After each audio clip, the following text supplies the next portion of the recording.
Black swans and Orwellian love stories.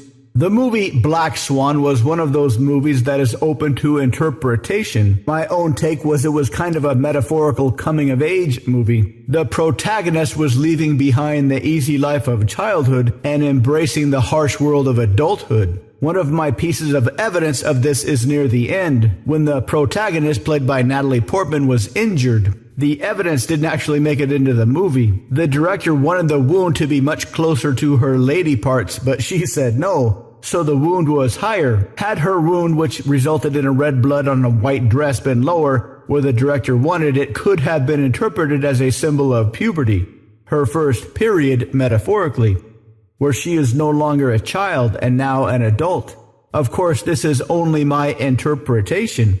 Another cool metaphor that was in the movie was a kind of meta-metaphor. When she and her ballet boss, or whatever they call those guys, were having a discussion about some important thing, there was a picture in the background.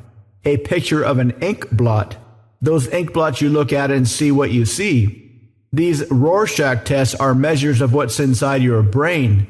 So maybe the director put that picture in the movie to indicate that the entire movie was a Rorschach test. You see and interpret whatever you want based on what's inside your brain. So maybe my interpretation of the meaning of the movie is an indication of my own psychological makeup rather than anything objective. Humans are very good at this, adding meaning to events that are more based on their brains than the events themselves, more based on the memories in their brains than the events themselves, more based on the meaning they give to those memories of previous events in their brains than the real events. We also do this in reverse, hindsight bias. Somebody shows up late for a meeting, then we say, I knew he was going to be late. Or a couple meets, they hit it off, they fall in love, they get married and live happily ever after. But they describe this first event as love at first sight. Did they believe that at the time? Probably not. Your brain has a massive amount of interpretation power.